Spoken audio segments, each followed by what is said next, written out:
My Warriors, Los Angeles. Next on MLR Weekly, Stephen Lewis, Sevens czar for hire and general manager of the now shuttered Rugby New York franchise. Bryan Ray of America's Rugby News with opinions. And John Fitzpatrick of Rugby Morning with Major League Rugby headlines and stuff. Rugby Wrap-Ups MLR Weekly brought to you by Sheehy Auto Stores. It's easy at Sheehy. The Pig and Whistle, New York City, the world's best rugby pub. And Lean and Limber, stretching your way to a healthier lifestyle.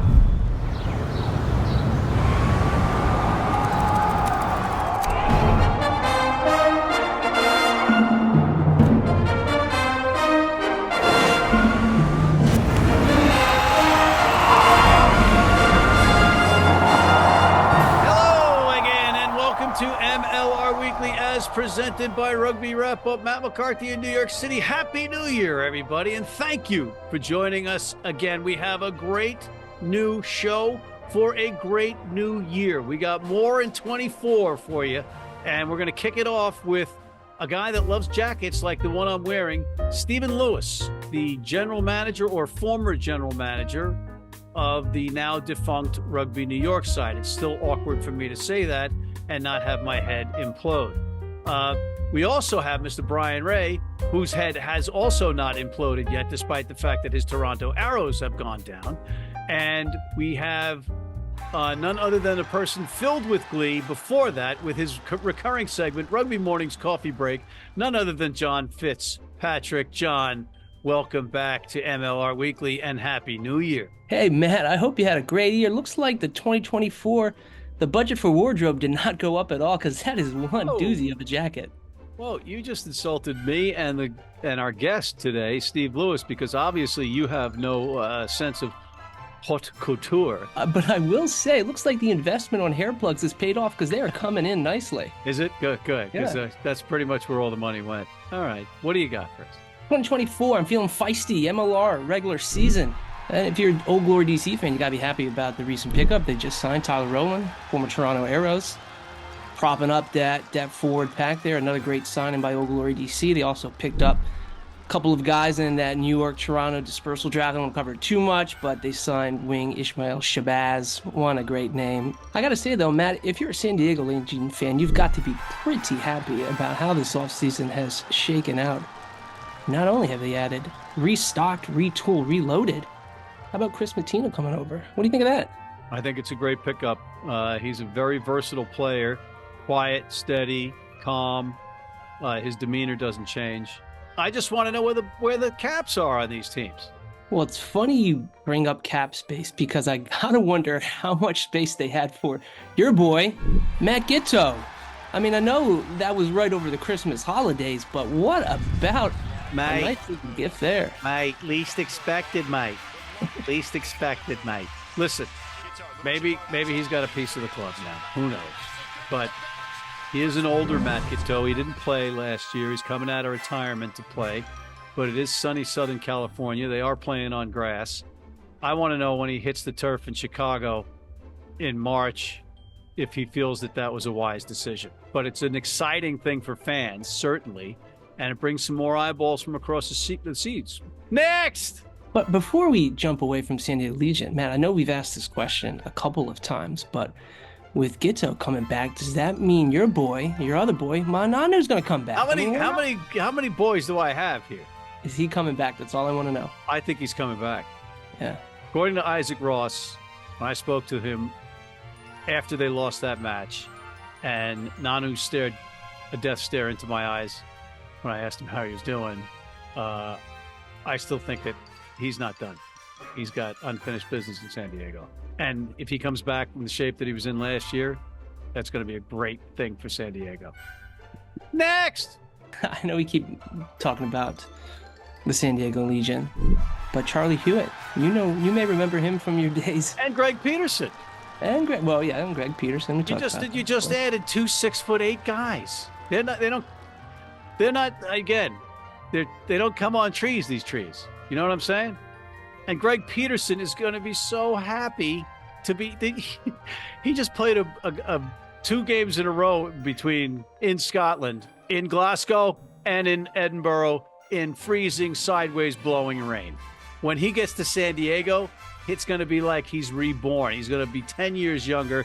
He's going to be running 4.5 He's going to be all world. And Charlie Hewitt, he's going to be landing on grass for the first time in his career in the MLR. Next!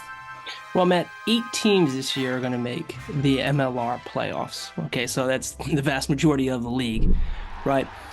Top to bottom, you've got your 8. If you had to ask yourself right now, who are going to be the top 4 teams when it's all said and done at the regular season? Give me your top 4 teams right now, just based on off-season moves. San Diego, Seattle, New England, Chicago. I mean, this all depends on attrition. It depends on injury. It depends on suspensions, red cards, of course. And then we also have that quirky schedule where we have the gap between playoff rounds, right? So there's a lot that goes into this that can change things dramatically. I don't know. It's a lot to look forward to, actually. I'm very excited about it now that I'm off the ledge, so to speak. And I'm looking forward to the season kicking off. It can't happen soon enough. Next! Last thing here, Matt. I got to ask you a question, though, right? So, yeah, we're excited for the 2024 MLR season. Is it 2 teams dropping out? Is that all water under the bridge now that the new season is coming up? Any hiccups on the road? We still have that upcoming MLR player unionization vote that's still going to be taking place here, I think, in February. So is everything still okay there? Or we just, hey, no big deal, moving on? Oh, it absolutely sucks, and I'm still walking around in disbelief. Again, it's like a wake. It's like something died, and you're like, at like 30, right? And it's inexplicable. People's lives were altered by this. That's the truth, and I feel it now, and I know what it's like. It's hard to describe to somebody that's not gone through it. I know now. Toronto knows. Glendale knew it. Atlanta, LA. At least LA's got the team back now. These places have all gone through it, and their fan bases have gone through it. And I get it. And I just don't. It's one of those things where you don't think about it. It's like the engine light is on, so you put a piece of tape over it so you don't think about it too much. That's what I did anyway. It seemed to work.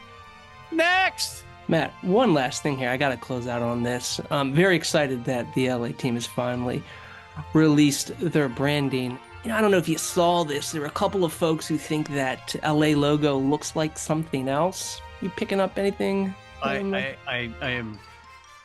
get where they're going, and I'm going to reserve judgment on that for the time being. Oh, I don't see it. There's the logo. So I don't quite see it. It looks like an acorn to me. But, I mean, you could say the logo kind of looks like your head, though, as well. So maybe that's what they had in mind, Matt. All right, well, on that note, I want to thank Mr. John Fitzpatrick of Rugby Morning with his coffee break. Thank you, John. Happy New Year. We'll be right back with Mr. Stephen Lewis, the former general manager of the now defunct Rugby New York franchise, after this. Digs like a demented mole there. Need a great price on a new vehicle? Sheehy makes it easy. Easy Price shows you our lowest prices on the Mid-Atlantic's largest selection. Find your best price online or at any of our 31 dealerships. It's easy at Sheehy. Sheehy.com. You need your cleats? You need them tomorrow? If you order today by 3 p.m. New York time or noon LA time, they can have them to you tomorrow. Young, old, male, female, if you're playing on turf, if you're playing on grass, if you're playing in the rain, you're playing in the heat, they've got you covered. RugbyNow.com. Go there now. And we're back with the artist formerly known as the general manager of the Rugby New York squad, now defunct, as awkward and surreal as that is to say, Stephen Lewis. Stephen, welcome to MLR Weekly. Good afternoon. Thank you, Matt. Stephen, for the folks at home that don't know, you and I are friends. We live pretty close to each other, but we really haven't had any interactions of any consequence since the event. And the event is New York going down. And I know you've had a roller coaster of emotions because I've had one, and yours had to be multiplied by 1,000. A, how are you? And B, tell us what happened. Fine. Rolling with the punches. Not been an easy 2 or 3 weeks, certainly. Came out of left field. Not a lot of notice. And sort of short term, it's about, been trying to get players dispersed throughout the league. Obviously, that's pretty much done now. Talking with various GMs and trying to get people sorted. So that part's over. It's tricky for the staff. There's no dispersal draft for GMs or for social media guys or team managers. So tougher for those guys, particularly this time of year, trying to, make a career change or a career pivot. So yeah, it hasn't been easy. One quick question I have for you, because you said about the players. How many landed with other clubs? Probably about 60%, I would think, probably 15 to 18. So most of the sort of stateside guys, certainly most of the Americans, picked up gigs. The people who wouldn't were the foreigners who were coming here for the first time, obviously, because there are expenses involved in bringing foreigners as visas. Most teams already had their foreign player contingent pretty much sewn up at this stage. So those guys didn't. But for the most part, when we're looking at guys who have played for New York over a period of years and who are American, most people have got somewhere to go. It was just a stunning thing that happened. There was maybe a little bit of writing on the wall, but it wasn't abundantly clear.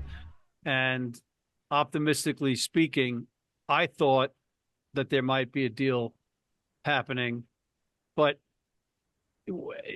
from your perspective, I don't think you really did you really think it was going to happen? No. And when did the realization hit you? Well, that week, obviously, the deal was on. Then Toronto pulled out. Then the deal was off. Then there was an MLR board meeting, and there was no extension given. They had given previous extensions. That's just to clarify that. But it all happened very quickly. So going from new buyers, and 4 days later, organization doesn't exist. So pretty tricky to take. What's next for Steve Lewis? Glory a gainer, I will survive. I'm going to focus on a couple of things I was sort of doing informally anyway, which was, and I think which are two sort of gaps in the market where I've got something to offer, which are coach education. So coaching coaches, as it were. There's not really a great deal of that, particularly sort of coach mentoring. And then probably the other obvious one is sevens, right? There's a real sort of dearth of knowledge around coaching sevens. Particularly in this country, and even internationally, there's not a lot of sevens coaches out there with a sort of broad range of experience at different levels, men and women, boys and girls, domestic, international. So I'm going to pretty much focus on those two things, sort of coaching consultancy, essentially setting that up. Well, listen, ladies and gentlemen, the Pyrrhic victory here is that you have the ability to hire Steve Lewis for your sevens woes. Or not even woes. You want to improve a championship club, you bring in Stephen the Lizard Lewis, without question. Rugby change agent. There you go. Rugby change agent Lewis. Now you've got the freedom to be a pundit again. That's true. Right? But a punditry, why not? And the MLR. So let's talk about the Rugby change agents' predictions for the 2024 season. Who do you see as the top 4 teams? It's a bit of an arms race between certain clubs. San Diego is right up there, obviously. Chicago, we're going to have a tremendous squad as well.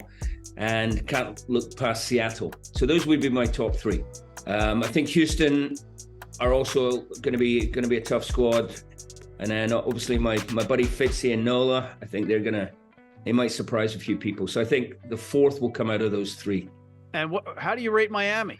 I think the expansion teams, I think Miami will be fine. I think LA will be fine. But I think one shouldn't expect them to be challenging this year. One should expect them to be bedding down. And I think they'll do quite a bit better. I think they'll both be better than Dallas. And so I think they will struggle.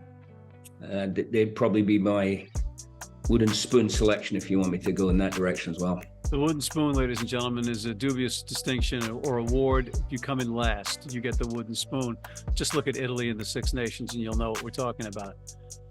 Speaking of the Six Nations, Stephen, I asked George Hook on the Rugby Odds this week, as an Irish fan, what his priority would be.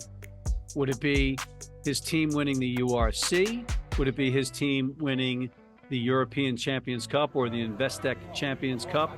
Or would it be for the national team to win in the Six Nations? And I wanted to get a Scottish fan's perspective on that. Yeah, Scotland winning Six Nations. So he said Ireland for the Six Nations as well. It's all about so the other stuff doesn't matter? Well, it matters, but you asked me to prioritize it. So it would be Scotland winning the Six Nations, and then it would be Glasgow winning the URC. And just holding on to the 1872 Cup. Anyway. Big record crowd for a club game in Scotland. Yeah, it was great. It was great to watch. You love those derbies. The Irish, the provinces had theirs. And the URC's definitely got some great competitions. Let's switch briefly before we let you go. On the sevens front. Wow, big year. So Olympic year, right? Paris in June. What's not to like? So will the USA finally deliver on the promise? I mean, I think it could be one of the game-changing moments for the sport in our country, right? Is medaling at an Olympics. It will certainly garner attention. I think both squads are capable of it. I think the women in particular are looking pretty good right now. We've got whatever it is, 4 or 5 World Series legs to go, but I think the women are quite well poised, and I think they're in good shape. With the men, it's interesting. Mike Friday is bringing back some of the old dogs, right? Perry's back, Ben Pinkelman, Madison Hughes. So those guys are coming back into contention for selection. I'm not saying they're necessarily going, but obviously veteran players coming back, potentially fresh, very experienced. If we're being honest, we have flattered to deceive. We should have medaled at previous Olympics, both men and women, and we didn't. So hopefully this time, third time is a charm, and we have some joy in Paris in the springtime.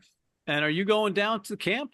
Yeah, I'm heading out there in a couple of weeks' time. Spend a bit of time, 3-4 days with the Mike Friday, Phil Greening, my good friends, and soaking up some knowledge. You're never too old to learn. Wow. And ladies and gentlemen, I think we just learned a lesson. The foremost expert in sevens rugby says he can still learn. I just want to stay contemporary, and I want to hang with the best, and those guys are the best. Post-Olympics, what players do you see potentially coming into the MLR? I haven't given that any thought yet. That's a good question, because obviously if you're a player, representing your country is a big thing, and being an Olympian is a massive thing, right? So that's a huge attraction for players. So once you've done that, do you take a bite at the other variant at 15s? You try and make a World Cup playing for the Eagles at 15s. And so once you've achieved the Olympic rings, that's an attractive option. So I would imagine there'll be 3 or 4. Pinning me down on naming them right now, I'm not up to it. All right. Well, we'll revisit this when you're down at camp. Steve, who wins today's Plaid Jacket Award? Well, I think you do, because I'm well known for sports jackets. So this is kind of an older one, but you're not. And you've sort of pulled it off. It's a little sort of used car salesman type, but you pulled it off. Fits. Well, I was channeling my inner Steve Lewis when I saw this jacket, and I said, I got to get that. Stephen Lewis, thank you, sir. Thank you, Matthew. All right, we'll be right back with Mr. Bryan Ray of America's Rugby News after this. I wouldn't like to be at the bottom of that. If you're in New York City and want to watch some great rugby, have some great food, and some great times, go to the world's best rugby pub, the Pig and Whistle on West 36th Street.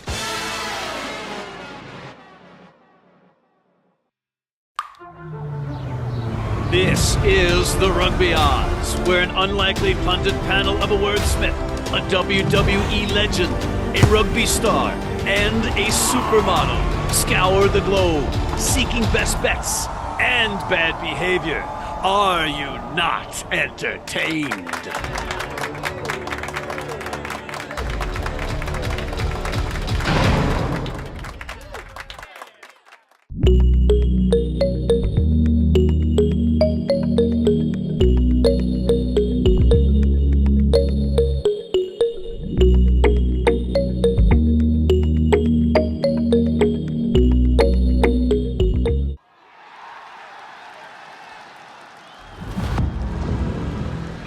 back with Mr. Bryan Ray of America's Rugby News, who, like me, has avoided having his head explode on his shoulders. Bryan, Happy New Year. Welcome back to MLR Weekly in a fresh new 2024. It's great to be back. As you can see, I'm still, carrying on this New Year's party thing on some random beach in the middle of who knows where. I do like the festive attitude that you're portraying, Bryan. We're both back in the saddle, right? I had 2 weeks of drinking and cursing and crying and screaming and tearing my hair, the one hair out. And now here we are. We're back in 2024. It's going to be great. It's going to be great. And with that, Bryan, now that the dust is settled, tell us who had the best offseason. I think it's pretty fair to say anybody looking at these rosters would say that Chicago has been the big winner of the offseason. I think they'll be the most improved team we've ever seen from one season to the next in MLR. I just think that the strength of the team that they put together, I just think top to bottom, you look at that squad, the only position on that roster right now that you could say could use maybe an extra player is like fly half fullback, but it's not like, they're desperate there. They've got Luke Carney, they've got Adrian Carlsa, they've got, this new signing, Callan Dooley, they've got Dave Carney who can slot in a fullback. That signing, that could be the steal of the league. I think you tweeted that too, didn't you? Yeah, he's the All-Ireland Player of the Year. The All-Ireland League Player of the Year. So that's that's just below those provincial sides. That's an outstanding player they've got. And if you look at his kicking quality alone, he looks superb. What really caps it off for me for Chicago are the 4 unexpected signings. The guys that they probably weren't planning on having in 2024, but now they do. Dylan Fawcett, Brad Tucker, Mason Flesch, Nate Augsburger. That's tremendous. I think Chicago's going to be impressive. What about the cap? Well, the one of those 3 guys are above the cap, right? So as far as below the cap, we know that the cap has increased a little bit this year. How much? We don't know exactly because the league just doesn't disclose that. But it's fair to say, looking at most of the signings, certainly of the top half of what you would expect the table to look like this year, the teams have increased their spending. There's just greater depth across the board, even before this dispersal draft.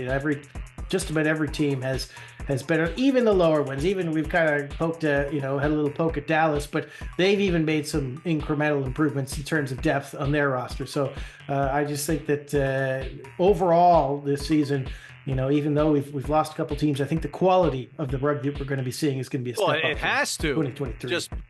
Just by the numbers of players that have been added to these teams that are quality players, right? It has to. Have you heard anything about a potential Canadian team coming into the MLR? Is anything? Nothing.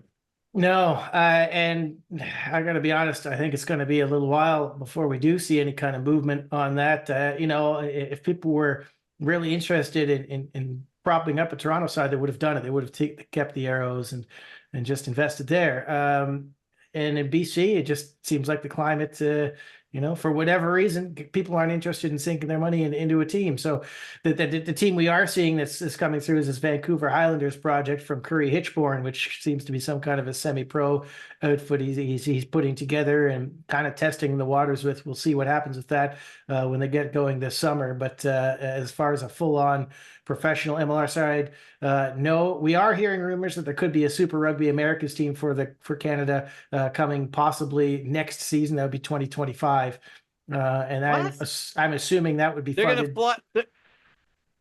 They're going to fly down to South America. It makes as much sense to you as it does to me, but apparently this is World Rugby. They're just trying anything. Where's the budget coming from? How much? Yeah, from World Rugby. World Rugby would have paid. Rugby Canada does not have the money to pay for that, so this is coming from World Rugby. So World Rugby is just going to compete directly with the MLR. Well, they're kind of putting money behind the American Raptors, aren't they? So it'd be the same kind of thing. Now, most of the top Canadian players will be in MLR or abroad already anyway, so this is going to be a development side, but this seems to be the thing that either Rugby Canada has convinced World Rugby of this or World Rugby has agreed to it. But whatever it is, this is what I'm hearing, is that certainly the rumors from South America are that Canada are probably going to have a team in the 2025 season. And that season kicks off in what month of the year on the calendar?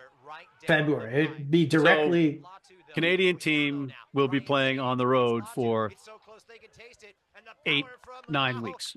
I mean, they'd have some home games in BC. That's where they would be based out of, because that's the only Not cold place. in BC?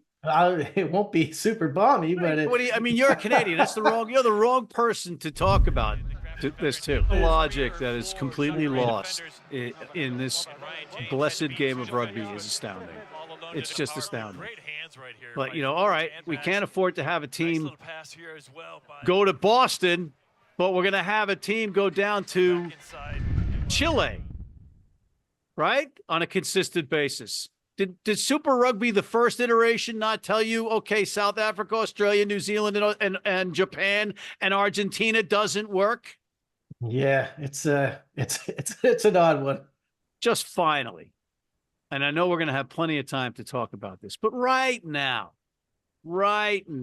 who's the best team in the MLR?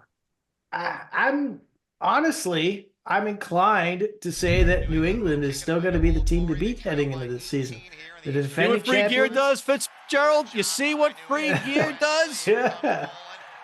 They just, they've got that culture going for them. They're defending champs. They have that going for them. They're going to have confidence. They're just a good, strong team. They're going to take some beating, anywhere this season. I just think they're going to be tough. Yeah, San Diego's good. I mean, a lot's riding on whether Giteau and if Nanu's coming back, if those guys are, Father Time waits for no one. We don't know what they're going to look like. So, San Diego could be great again. I just think New England. If you had to make me pick Nobody right now, mentioned Seattle. Seattle's a good team. Seattle is another one. I think they're going to be very tough as well. A lot of changes, so maybe that'll take a little bit to mesh in. I wouldn't be surprised to see Seattle win either. I think those top 3-4 teams are going to be right down in the. Well, listen, we got plenty of time to talk about as we see these teams take shape, and we actually, see what the LA team and Miami team look. All that, we got all that time before the first kickoff in the first weekend of March. And on that note, Brian, we are out of time. So I want to thank you, Mr. Brian Ray of America's Rugby News. Thanks to John Fitzpatrick of Rugby Morning. And thanks to Steve Lewis, who will be with your organization if you're smart. And thank you for tuning in. Please check out our other shows, including the critically acclaimed and in its first episode of its fourth season, the Rugby Odds. Also check out the College Rugby Wrap-Up. Hit that subscribe button on YouTube. Join our weekly newsletter. Tell some friends about us. And please join our American Red Cross blood donor team.